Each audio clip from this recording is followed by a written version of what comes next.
करके कहा कि मैं विवाह करना चाहती हूँ, पर कोई मुझसे विवाह ही नहीं करता।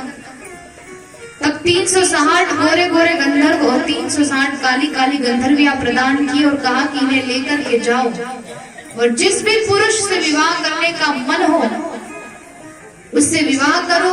अगर कोई युद्ध करने आए तो ये आपकी रक्षा करेंगे। जरा देवी घूमते घूमते उसी महल के वहां आई, पुरंजन को देखा कि पुरंजय को जाकर के उससे विवाह कर लिया। वो जो 10 सैनिक और एक सेनापति थे, इसके साथ गंधर्व गंधर्वियों ने युद्ध किया और सबको मार दिया। लेकर के पुरंजय को लेकर के वो जैसे ही जरा वहां से चली गई तो पुरंजय बस यही विचार कर रहा कि मेरे बिना मेरी पुरंजनी का क्या हाल हो रहा होगा। पुरंजनी का ही स्मरण करते करते करते करते पुरंजय का प्राणांत हुआ। कहते हैं अंत्य यामति सा गति, अंत समय में जिसका स्मरण करो अगली योनि उसी की प्राप्त होती है। स्त्री का चिंतन करके उसकी मृत्यु हुई तो अगले जन्म में स्त्री रूप में जन्म लिया। मलय ध्वज नामक राजा के साथ विवाह हुआ। विरोधी राजा ने आक्रमण करवाया, मलय ध्वज की मृत्यु हुई। तो मलय ध्वज के वियोग में ये जो पुरंजय स्त्री रूप में आया था रानी बनकर के, वो उसी की चिता पर जाकर के सती होने वाला था। सती होने के लिए जैसे ही उद्यत हुआ उतने में ही एक ब्राह्मण का रूप बना करके अभिज्ञात आया। अभिज्ञात ने याद दिलाया कि तुम मेरे मित्र हो, तुम यहाँ से चलो। तो पुनः अपने मित्र को लेकर के अभिज्ञात वहां से चला गया। नारद जी ने ये कथा सुनाई। नारद जी ने पूछा कथा समझ में आई? जैसे आपको नहीं आई वैसे उनको भी नहीं आई थी।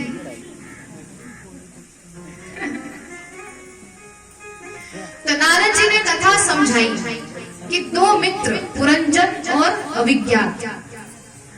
पुरंजन यानी जीवात्मा, हम सब, और अभिज्ञात मतलब परमात्मा। हम सदा सदा से भगवान की हैं और जितना प्रेम हम भगवान से करते हैं उतना ही प्रेम भगवान भी हमसे करते हैं। जितना मन हमारा उनके बिना नहीं लगता उतना ही उनका मन हमारे बिना नहीं लगता। पर जैसे पुरंजन ने भगवान से अभिज्ञात से कहा कि मुझे घूमना है, वैसे ही हम जीवात्मा ने भी भगवान से विनती की कि हमें थोड़ा घूमना है। अभिज्ञात ने कहा कि ठीक है तुम जाओ, लेकिन जाकर के मुझे सूचना दे देना कि मैं पहुंच गया। भगवान ने भी हमसे कहा था कि जब पहुंच जाओ तो बता देना। पर पुरंजय उस संसार में घूमता हुआ इतना मगन हो गया कि अपने मित्र को बताया ही नहीं। तो हम भी जन्म लेकर के इतने बड़े हो गए, हमने भगवान को ये नहीं कहा कि भगवान हम आ गए थे सकुशल। घर जाकर के एक बार भगवान को कह देना कि आपने भेजा था तो हम सकुशल हैं। छोटे छोटे बड़े बड़े शहर में घूमा, बहुत सारे शहरों में घूमा, पर कोई शहर पसंद नहीं आया। ये जीवात्मा जो है 84 लाख योनि में भटकती रहती है।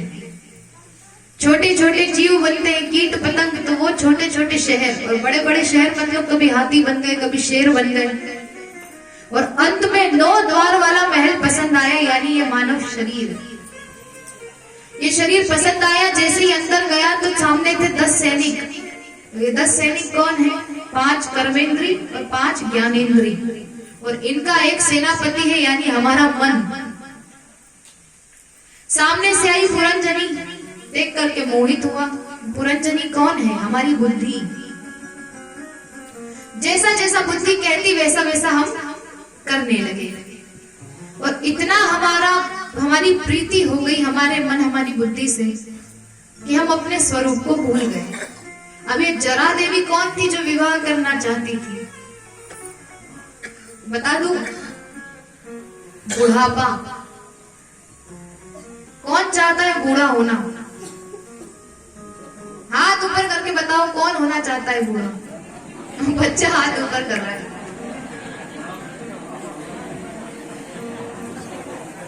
किसी से पूछा जाए कि बुढ़ापा चाहिए तो सब मना करते हैं, और किसी बूढ़े से जाकर के कह दो कि तुम तो बूढ़े हो गए तो तुरंत, अरे बूढ़े हो तुम्हारे माता पिता, हम तो अभी भी जवान हैं। तो कोई बूढ़ा नहीं होना चाहता, और किसी को पता भी नहीं चलता कि बुढ़ापा कब शुरू हो गया। तो जरा देवी भी किसी पुरुष से विवाह करना चाहती थी, यानी अपना प्रभाव जमाना चाहती थी, पर कोई बूढ़ा नहीं होना चाहता। चंडवेग से जाकर के कहा, चंडवेग कौन है? काल। और काल ने 360 गोरे गोरे गंधर्व और 360 काली काली गंधर्वियां दी। कौन है ये? दिन और रात। ये दिन और रात का प्रभाव लेकर के जरा देवी जिस पर भी आक्रमण करती है वो बूढ़ा हो जाता है, वृद्ध हो जाता है।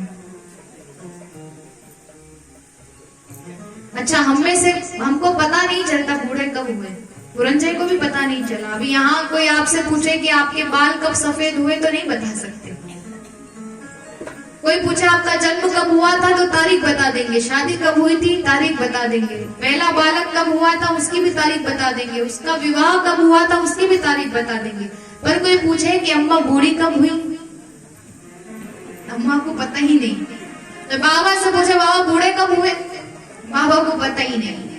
तो पता नहीं चलता और दिन रात में ये जरा ऐसा आक्रमण करती है कि व्यक्ति बूढ़ा हो जाता है। अंत में पुरंजय का क्या हुआ? मृत्यु हो गई। तो ये हमारी ही कथा है।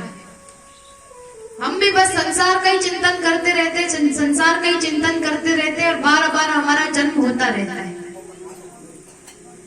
पर जैसे एक संत का वेश बना करके, ब्राह्मण का वेश बना करके अविज्ञात आया और पुरंजय को बताया कि हम दोनों मित्र हैं और तुम तो मेरे मित्र हो, परम मित्र हो, तुम स्त्री नहीं हो, तुम तो पुरंजन हो। और जब ये याद आया तो वो अपने मित्र के साथ हंसता खेलता चला गया। वैसे ही हम बार बार जन्म लेते हैं, बार बार जन्म लेते हैं, पर जब भगवान कृपा करते हैं तो जीवन में हमारे कोई सद्गुरु ऐसा आ जाता है जो आ करके हमें समझा देता है कि हम कौन हैं, और हमारा हाथ भगवान के हाथ में थमा देता है तो हम फिर अपने मित्र का हाथ पकड़ के चले जाते हैं। पर अभी समाज में ये बड़ी विकट स्थिति है। गुरु की बात पर विश्वास करना चाहिए पर हम करते नहीं हैं, हम बुद्धि लगाते हैं। क्योंकि हम पहली बात तो गुरु पता है कैसे बनाते हैं, जहां ज्यादा भीड़ दिखाई दे बस वही गुरु है ऐसा समझते हैं और भीड़ देख करके गुरु बनाते हैं। इनके यहाँ लाखों लोगों की भीड़ लगी मतलब ये सिद्ध पुरुष है, इनसे दीक्षा ले लो। अब वो आपके गुरु आपसे मिले नहीं मिले, 4-4, 6-6 साल तक भगवान उनका दर्शन ही ना हो तो ऐसे गुरु किस काम के? क्योंकि गुरु क्यों बनाए जाते हैं? जब भी जीवन में कोई समस्या आए तो हम उनके पास जाकर के समाधान ले सके। और आजकल अनेक जो गुरु हैं, कहना नहीं चाहिए पर फिर भी अनेकों अभी ऐसे हो गए जो बस अपनी पूजा करवाने में लगे हुए हैं, भगवान से नहीं जुड़ते, उनका पूजन करवाते हैं। तो गुरु ऐसा बनाना चाहिए जो आपको भगवान से जोड़े, जो आपका हाथ भगवान के हाथ में दे और आपको भक्ति करने के लिए प्रेरित करे, धन से मतलब न रखे। और जो गुरु ने कह दिया उस बात को अटल सत्य मानो। गुरु और डॉक्टर इनकी बात पे कभी शंका नहीं करना चाहिए, इनकी बात पे कभी अपना दिमाग नहीं लगाना चाहिए।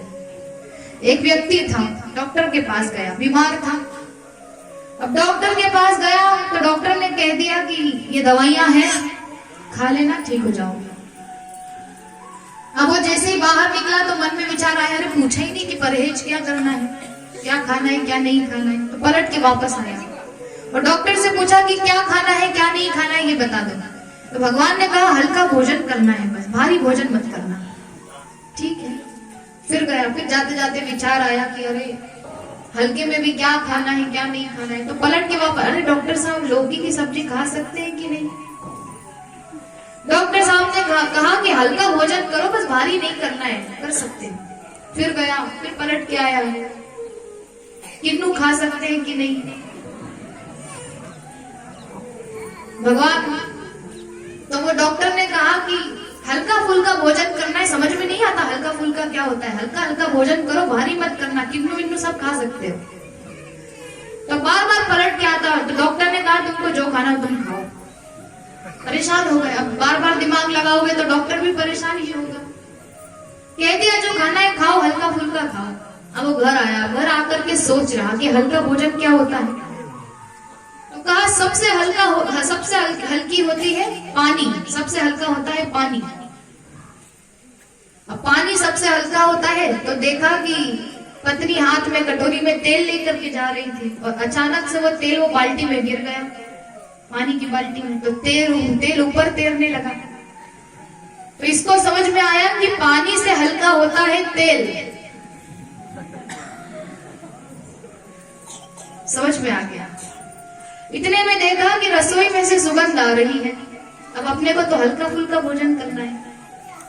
देखा कि देख तो सकते कम से कम क्या बन रहा है। तो देखा तो कढ़ाई में तेल के ऊपर पूड़ियां तला रही थी। अब पूड़ी तेल के ऊपर ही आती है, तो इसने सोचा कि पानी से हल्का होता है तेल और तेल से हल्की होती है पूड़ियां। तो भर भर के उसने पूड़ियां खाना प्रारंभ करी।